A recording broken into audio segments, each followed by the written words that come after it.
Hello everyone.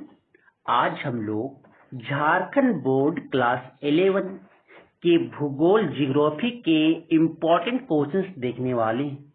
जो आपका exam date आ चुका है, आपके एग्जाम जो होंगे वो आपका 20 मई से स्टार्ट शुरू हो रहे हैं। तो जियोग्राफी में आपकी 40 क्वेश्चंस होंगे और 40 मार्क्स का एग्जाम पूछा जाएगा और उसमें से आपको 40 भी अटेम्प्ट करना है, क्योंकि नेगेटिव मार्किंग है ही नहीं।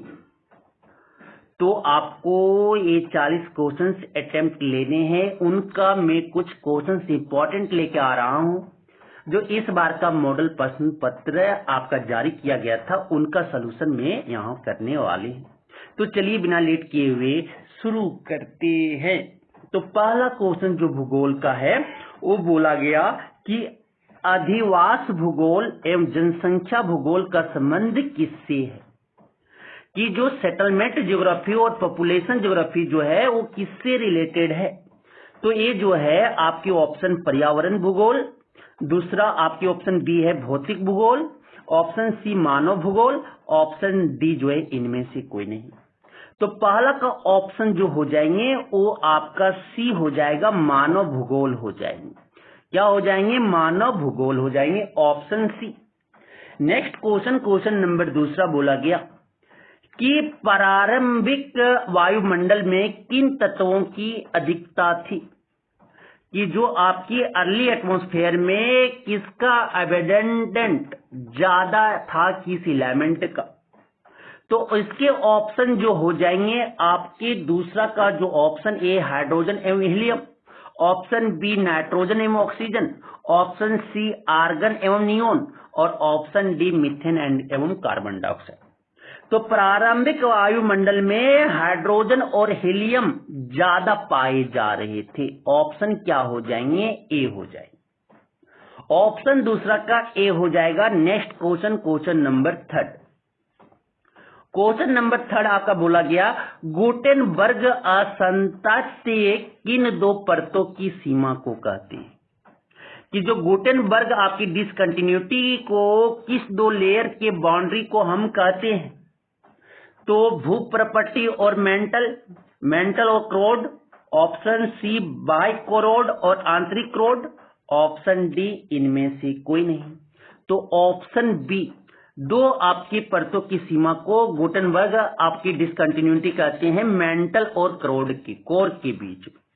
मेंटल और कोर के बीच में ऑप्शन जो हो जाएंगे वो बी हो जाएंगे। ऑप्शन जो हो जाएगा थर्ड का बी हो जाएंगे।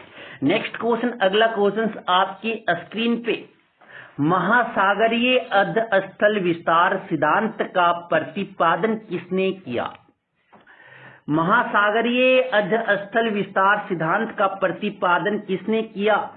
तो 4 का ऑप्शन जो होगा हेरी हेस ने। कौन किए थे? हेरी हेस ने। ऑप्शन डी हो जाएंगे। हेरी हेस ने किए थे, ऑप्शन डी हो जाएंगे।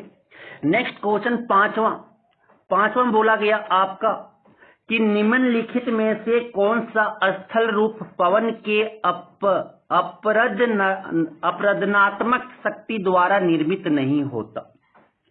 निम्नलिखित में से कौन सा स्थल रूप पवन के अपरदनात्मक शक्ति द्वारा निर्मित नहीं होता।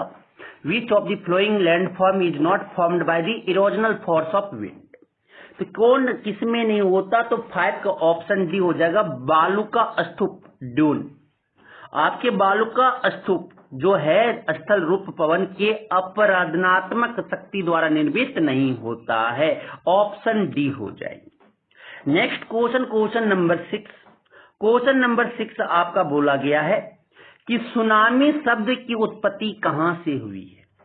सुनामी शब्द का जो उत्पत्ति है वो जापान से हुआ है। ऑप्शन ए हो जाएंगे, जापान। नेक्स्ट क्वेश्चन नंबर आपके जो है 7, निम्न में से किस ज्वालामुखी प्रकार से सर्वाधिक तरल लावा प्रवाहित होता है। किस ज्वालामुखी, निम्न में से किस ज्वालामुखी प्रकार से सर्वाधिक तरल लावा जो है वो प्रवाहित निकलती है, लावा जो है फ्लोज करती है। तो 7 का जो आपकी बेसाल्ट प्रवाह से, वो आपके बसाल्ट फ्लो से वहां से ज्यादा आपके लिक्विड आपके जो लावा फ्लो होते मोस्ट, आपकी ऑप्शन डी हो जाएगी। नेक्स्ट क्वेश्चन, क्वेश्चन नंबर 8 आपका जो बोला गया है कि गर्मियों में उत्तरी मैदान में बहने वाली गर्म एवं शुष्क हवा को क्या कहा जाता है। तो गर्मियों में जो उत्तरी मैदान में जो आपका बहने वाली गर्म एवं शुष्क हवा है उसे क्या कहते हैं, तो उसे हम लू कहते हैं। क्या कहते हैं? लू कहते हैं। क्या कहते हैं? लू। ऑप्शन जो हो जाएंगे बी हो जाएंगे। ऑप्शन जो हो जाएगा वो बी हो जाएगा। इसके सारे ऑप्शन गलत दिए हुए इंग्लिश में, तो उसे हम क्या बोलते हैं? बी, लू बोलते हैं। Next question, question number 9। Question number 9 आपका बोला गया कि हिमालय किस सागर के अवसादों से निर्मित है। हिमालय किस सागर के अवसादों से निर्मित है, तो ऑप्शन 9 का ऑप्शन क्या हो जाएगा? टेथिस सागर। ऑप्शन क्या हो जाएंगे? ए हो जाएगा, टेथिस सागर हो जाएंगे, ऑप्शन ए। 9 का ऑप्शन ए हो जाएगा। Next question, question number 10। निम्न में से कौन सा हिमनद द्वारा निर्मित निक्षेपित स्थल रूप है? 10 का जो ऑप्शन जो हो जाएंगे एस्कर हो जाएंगे। क्या बोला गया? निम्न में से कौन सा हिमनद द्वारा निर्मित निक्षेपित स्थल रूप है, तो क्या हो जाएंगे? एस्कर। ऑप्शन डी हो जाएगा, esker. Next question, question number 11 क्या बोलता? ज्वारीय परिकल्पना सर्वप्रथम किसने प्रस्तुत किया? ज्वारीय परिकल्पना सर्वप्रथम जो है किसने प्रस्तुत किया, तो 11 का ऑप्शन जो होंगे क्या? Option A, James and Jefferies ने सबसे पहले क्या किए थे? सर्वप्रथम वो प्रस्तुत किए थे। टाइडल हाइपोथेसिस का प्रपोज जो है सबसे पहले कौन प्रपोजल दिए थे? आपके James and Jefferies. Option A हो जाएंगे। Next question, question number 12।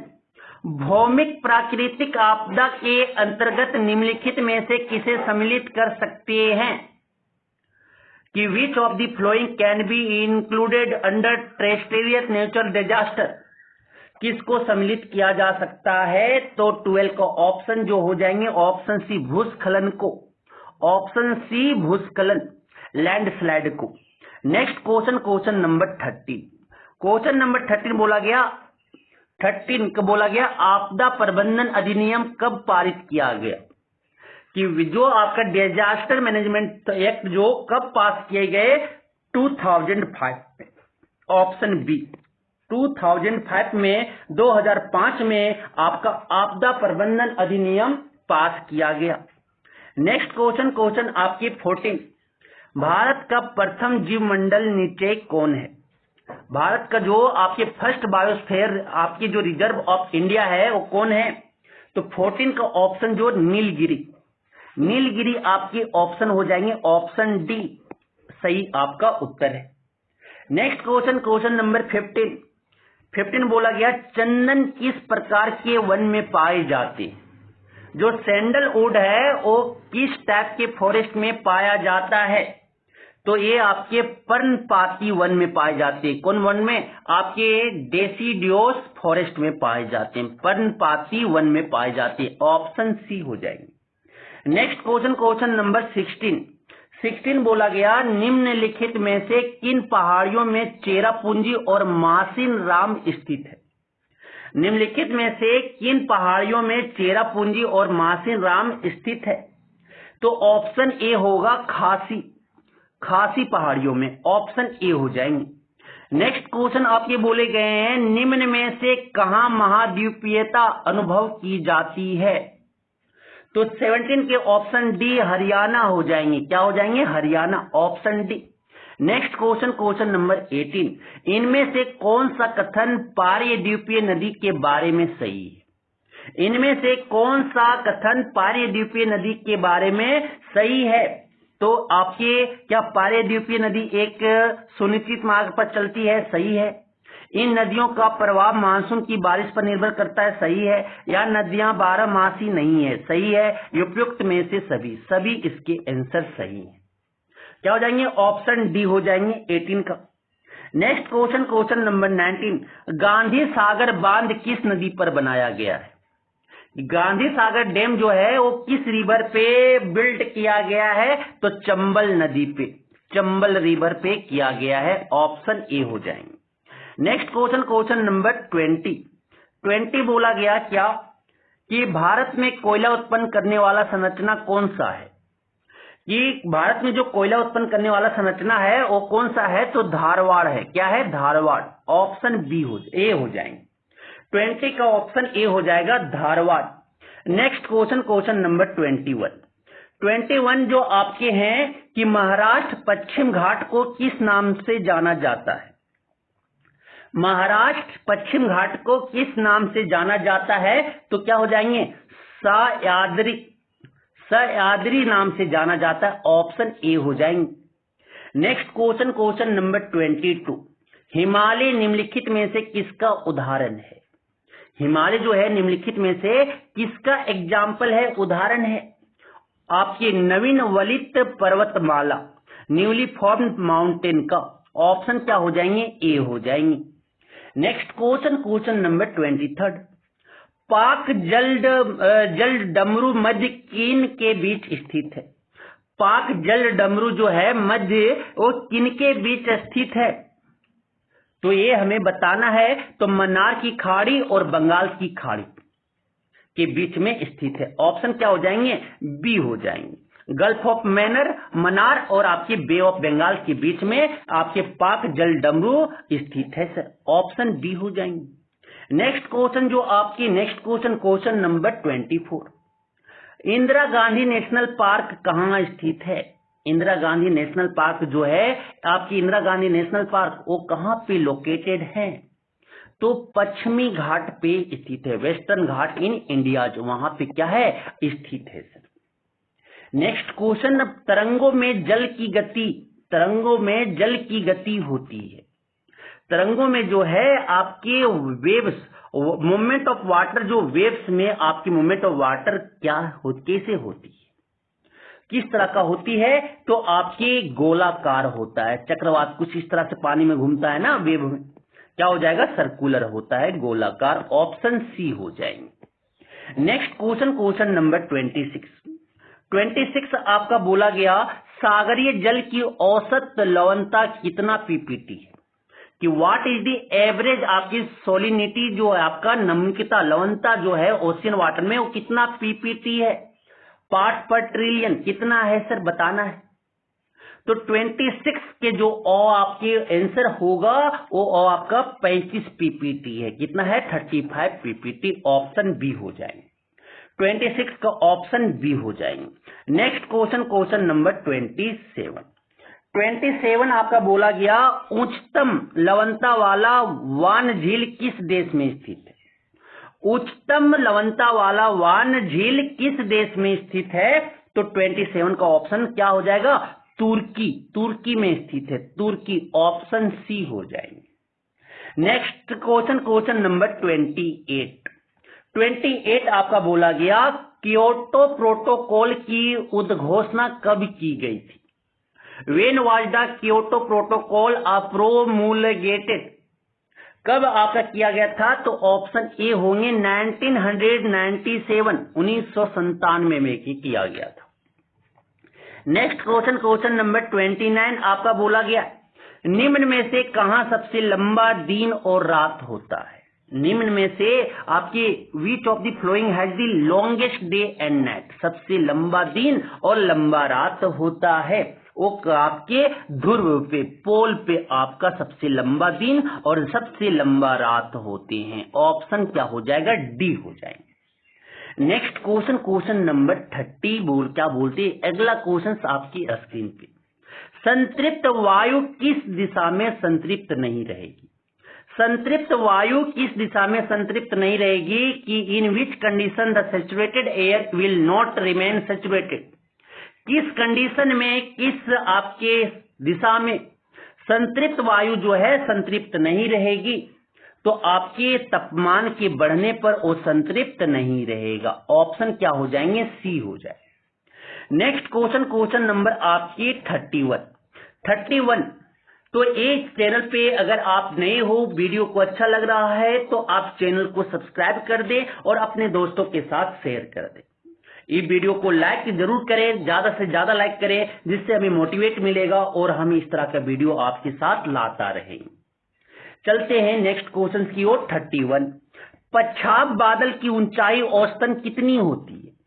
जो आपके साइरस क्लाउड के एवरेज हाइट क्या होता है? एवरेज हाइट पूछा गया है।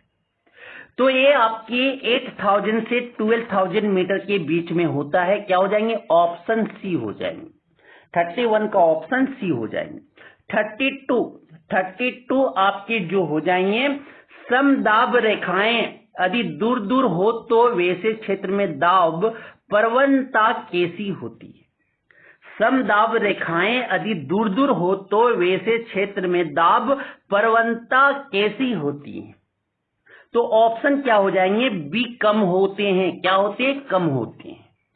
नेक्स्ट क्वेश्चन नंबर 33, सामान्यतः ऊंचाई के साथ तापमान घट जाता है, इसे क्या कहा जाता है? Generally temperature decreases with altitude. जैसे जैसे हम अप जाते हैं टेम्परेचर डिक्रीज होता है। What is this called? उसे हम क्या कहते हैं? तो उसे हम सामान्य ह्रास दर कहते हैं, या आपके नॉर्मल लैप्स रेट कहते हैं। उसे ऑप्शन क्या हो जाएगा? बी हो जाएगा, सामान्य ह्रास दर। नेक्स्ट क्वेश्चन नंबर 34 आपका अगला स्क्रीन पे क्वेश्चन है। क्या बोला गया कि किस तिथि को सूर्य मकर रेखा पर लंबवत होता है? किस तिथि को सूर्य मकर रेखा जो है लंबवत होता है? तो आपकी 22 दिसंबर को। तो वही तो मकर राशि जो घुसती है और हम लोग मकर संक्रांति बनाते हैं। ऑप्शन क्या हो जाएंगे? बी हो जाएंगे सर। नेक्स्ट क्वेश्चन नंबर 35, पवन चलने का निम्न में से क्या कारण है? विंड को मूवमेंट होने का रीजन क्या है? तो ऑप्शन डी हो जाएंगे, वायु दाब में भिन्नता, difference in air pressure. Air pressure में अगर डिफरेंस होगा तभी वहां पे वायु का मूवमेंट, पवन का चलने का कारण बनेंगे। ऑप्शन क्या हो जाएंगे? डी हो जाएंगे। नेक्स्ट क्वेश्चन नंबर 36, भूमिगत जल द्वारा चूना पत्थर प्रदेश में निर्मित निक्षेपात्मक स्थल रूप कौन सा है? तो which depositional landform is formed by ground water in lime water, आपके लाइम स्टोन रीजन। तो आपके इसके जो होंगे अस्टेलेक्टाइट होंगे, अस्टेलेक्टाइट रीजन। ऑप्शन क्या हो जाएंगे? डी हो जाएंगे। नेक्स्ट क्वेश्चन नंबर 37, मलवा अवधाव किस श्रेणी में सम्मिलित किया जा सकता है? मलवा अवधाव को किस श्रेणी में सम्मिलित किया जा सकता है? तो 37 का ऑप्शन सी हो जाएंगे, तीव्र प्रवाही वृत्त संचलन में। ऑप्शन क्या हो जाएंगे? सी हो जाएंगे। 37 का ऑप्शन सी हो जाएंगे। नेक्स्ट क्वेश्चन नंबर 38 आपका बोला गया है, भौतिक अपक्षय के लिए सबसे महत्वपूर्ण तत्व क्या है? भौतिक अपक्षय के लिए सबसे महत्वपूर्ण तत्व क्या है? तो आपके ऑप्शन सी हो जाएंगे, ऑप्शन जैविक प्रक्रिया, आपके तापमान हो जाएंगे। भौतिक अपक्षय के लिए सबसे महत्वपूर्ण तत्व क्या है? तापमान है। ऑप्शन ए हो जाएंगे, ऑप्शन ए हो जाएंगे। फिजिकल वेदरिंग फैक्टर पूछा कि most important factor physical weathering का कौन है? तो आपके टेम्परेचर है सर, टेम्परेचर। ऑप्शन ए हो जाएंगे। नेक्स्ट क्वेश्चन नंबर 39 पूछा गया, पृथ्वी का सबसे बड़ा मुख्य प्लेट निम्न में से कौन है? पृथ्वी का सबसे बड़ा मुख्य प्लेट निम्न में से कौन है? तो क्या हो जाएंगे? आपकी ऑप्शन 39 का बी होगा, यूरेशियन प्लेट होंगे। क्या होंगे? Eurasian plate. आपकी ऑप्शन बी हो जाएंगे, Eurasian plate. Next question number आपके 40, भूकंप अभिकेंद्र के 105 डिग्री से 145 डिग्री तक में किस भूकंपीय तरंग का छाया क्षेत्र विस्तृत होता है? भूकंप अभिकेंद्र के 105 डिग्री से 145 डिग्री तक में किस भूकंपीय तरंग का छाया क्षेत्र विस्तृत होता है? 40 का ऑप्शन सी हो जाएंगे, पी और एस तरंग। पी और एस तरंग ऑप्शन सी हो जाएंगे। 40 का ऑप्शन सी हो जाएंगे। तो ए आपका 40 क्वेश्चन जो ज्योग्राफी के आपकी इंपॉर्टेंट है, इस बार का मॉडल सेट है जो आपके एग्जाम में क्वेश्चंस बन सकते हैं, वो मैं लेकर आया। जरूर इसे करके जाएं, आपके एग्जाम में अच्छे हो सकते हैं, इंपॉर्टेंट हो सकते हैं, इसी तरह का क्वेश्चन आ सकता है।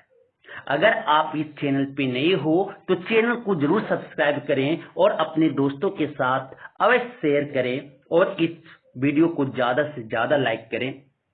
Thank you.